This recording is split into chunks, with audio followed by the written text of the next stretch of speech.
to this video on what is a significance test. By the end of this video, you should be able to state appropriate hypotheses, interpret the power for a significance test about a population parameter, and interpret a p-value in context, and make appropriate conclusions for a significance test. So in today's scenario, we want to know, is there gender discrimination? A local engineering firm had to conduct a series of layoffs recently. The company has 180 employees that could be laid off, and they will choose 10. All are equally qualified, so the company decides to use a lottery system to be carried out by the manager to decide who will be laid off. The manager posts a list of employees to be laid off. 5 employees are women and 5 are men. One of the women claims this is gender discrimination and starts a lawsuit against the company. So the manager responds, how could there be gender discrimination when half the employees laid off were female and half were male? What additional information do you need to evaluate this statement? Well, it'd be pretty helpful if we knew how many males and females work at the company. That's a pretty important piece to this whole process. So let me tell you, there are 60 female, or 1/3 of the company, and 120 male, or 2/3 of the company. So that's why somebody was starting to think if the actual results were 50-50, they thought there might be gender discrimination. So take just a second and come up with a process that you could use to simulate this gender discrimination claim. Make a, just think about it, and I'll show you some of my examples. All right, so here's some of the ways that we could have done it. We could use a hat and put all 180 names in the hat and then draw 10 names out. We could use a spinner where 1/3 of the sections represent females and 2/3 of the sections represents males, and then we spin 10 times. We could use dice, and I said for an example for numbering, if you rolled a 1 or a 2, that would be a female that gets fired. 3 to 6 would be a male that would get fired, and repeat that 10 times. Or we could use the random number generator to randomly generate 10 numbers. The numbers 1 to 60 represent female, and 60 to 180 represents the male. Okay, so let me see, let's talk about our hypotheses here. So let's kind of move over. So for our null hypothesis, so that's H sub O, is going to be the probability of a female being fired should be 0.333. That would be the claim, because that's the percentage of females in the company, and that would be if the lottery is fair.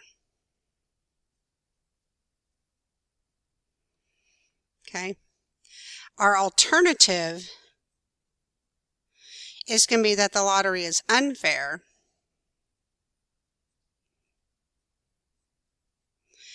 and what we got in their samples, they got 50% were female, which is greater than the 33%. So the probability is actually greater than the null. Okay, so you're going to use the same numbers here. Your null hypothesis is always an equals. The parameter equals whatever the claim is. The alternative is the parameter is greater than, less than, or not equal to, and you'll just, as we go along, we'll learn kind of each scenario. So deciding this, if their results are less than, then we use less than. If they had gotten greater than, we use greater than. Sometimes they want to know about not equal to, and we'll come to that when we come to that. So through our simulation, I got a p-hat of 0.3. So I ran a simulation for us. And then I ran a whole bunch of other simulations. So let me show you the results of that. All right, so here's the results. I ran this a total of 30 times. Now, what is the probability based on this simulation of getting what the firm got for their results? So the firm got 50%. women were fired. So we want to know what's the probability of being that extreme or further purely by chance. So in this simulation, I actually had 8 out of the 30 happen purely by chance. So let's interpret this. Okay, so we got 8 out of 30 for a 0.27 or 27%. Okay, so last time we were talking about p-values. This is our p-value. What's the probability? Okay, we're just kind of formalizing our language here with calling it the p-value. So in our interpretation, when we are interpreting, we're assuming the claim to be true. So assuming the lottery is fair. So you always assume the null is true when we're talking about this. So assuming that the lottery is fair, there's a 27% chance of getting a sample proportion of females of 0.5 or greater purely by chance, because I used a chance process to run the simulation. I actually used a random number generator, and these were my results. Okay, so you did the setup like we talked about before. 1 through 60 was female, 61 through 80, 180 was male, and those were my results. So I used a chance process, and I got 50% or more 27% of the time. Okay, so what does that mean? Do we have convincing evidence that there is gender discrimination? No, we don't, because that 27% is greater than the 5% that we've been comparing to all along. Okay, we do not have convincing evidence.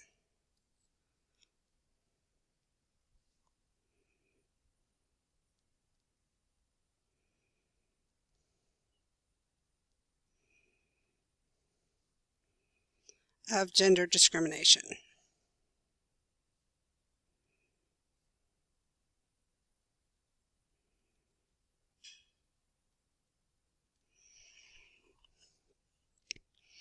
All right, so let's formalize this just a little bit. So we had our p-value. So we were assuming the lottery is fair. That's saying our null is true. There is a 27%, again that's our p-value, of getting the sample proportion of female of 50% or higher purely by chance. And then we came back and we said, is there convincing evidence? No, because 27 is greater than 5%. Now this 5%, we've been using this number all along. We're going to call this, first I'm going to show you the symbol. Okay, it's just across, this is the alpha. Okay, because our p-value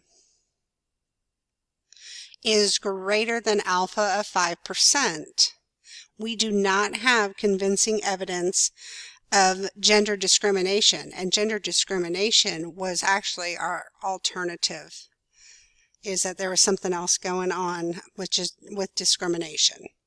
Okay, and so we had a p-value that was greater than our alpha. And our alpha is just the comparison number. Okay, so let's write that up here. That's just a comparison number.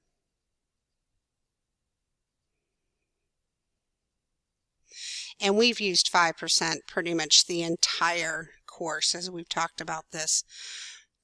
And that says we do not have convincing evidence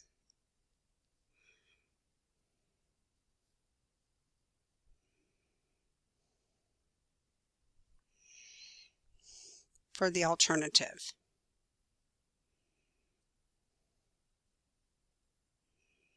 So we are not proving anything, we're just looking, is there evidence to suggest the alternative is true, is what we're really looking for. And so we're saying the null hypothesis is okay. The null is okay. And the formal language you want to use this is we are going to fail to reject the null. Okay, fail to reject the null hypothesis because it's not unusual, the results that the company got with 50% of the women being, of the people fired being women. All right, let's take a look on the other side. All right, there's 3 things that I want to talk about here to go back to our learning intentions for this week. This is, we want to talk about our hypotheses, interpreting a p-value, and a conclusion. So when we're answering into our 4-step process and we get to conclude, we're actually going to include both of these together. It's a 2-part conclusion that to be the most complete, you want to include all of the information. So for our hypothesis, we have a null hypothesis and we have an alternative.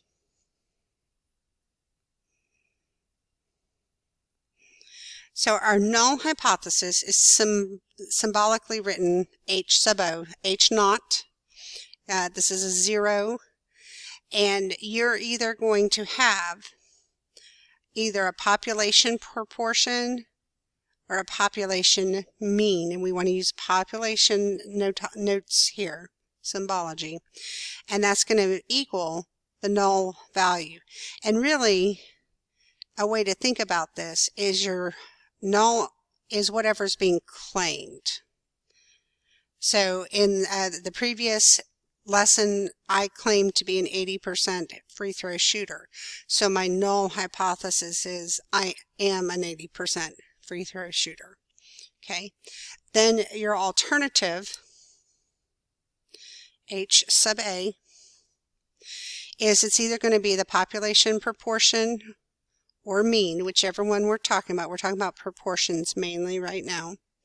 Is either going to be greater than the claim, less than the claim, or not equal to the claim. That null value, which is the claim.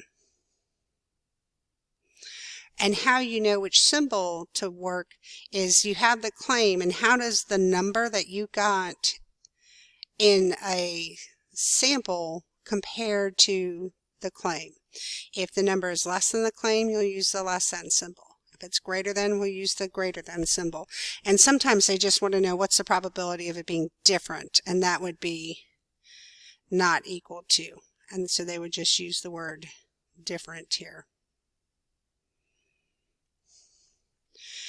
All right. Interpreting a p-value. This is half of our conclusion portion that we have to keep, that we have to make note of when we're making our conclusions in our 4-step process. All right. To interpret your p-value, first you have to say, assuming the null is true, and put the value here. And you're going to do this in context. Okay, so don't forget your context.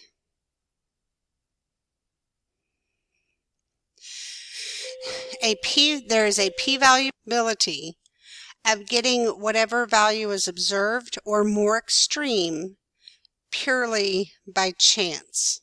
Okay, so assuming that your null is true and you're going to report your claim value, your null value, there is, all of this needs to be in context, a p-value probability of getting what was observed or more extreme purely by chance, because we're going to run a chance process.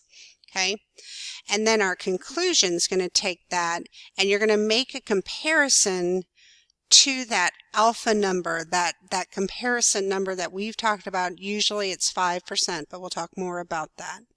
We're going to want to start this conclusion portion of our whole conclude answer by comparing the p-value to the alpha, or that comparison number. Okay, so because our p-value, whatever it was less than or greater than the alpha, so you have to decide, is the number less than 0.05 for 5%. That's the one we're using the most. We do or we do not, depending on these results, have convincing evidence for the alternative, and make sure you're talking about in context here. Okay, so if our p-value is less than our alpha, which is usually going to be 0.05, so I'm going to write alpha equals 0.05 for a lot of times, because you can have different alpha levels and the problem will state what you should use. If you're less than 5%, we're saying this is really weird, and we have convincing evidence for whatever the alternative is. So if your p-value is less than your alpha value, you have convincing evidence for the alternative, meaning you don't think the null is true, so we're going to use the words reject the null. Okay? If your p-value is greater than the alpha value, that means it's not terribly unusual with the results. So we think the null is not a bad thing. So we're going to keep it. So we're going to say we're going to fail to reject the null. Okay, and this is the verbiage you want to use. You don't want to never, ever, ever use the word prove or true, because we haven't done anything. We've just tested some numbers. Okay, that's all we've done. So if your p-value is less than alpha, reject the null. If your p-value is greater than alpha, fail to reject the null. Try the check your understanding on your own and then check your answers. Hopefully this was helpful. Let me know if you have questions. See you in class.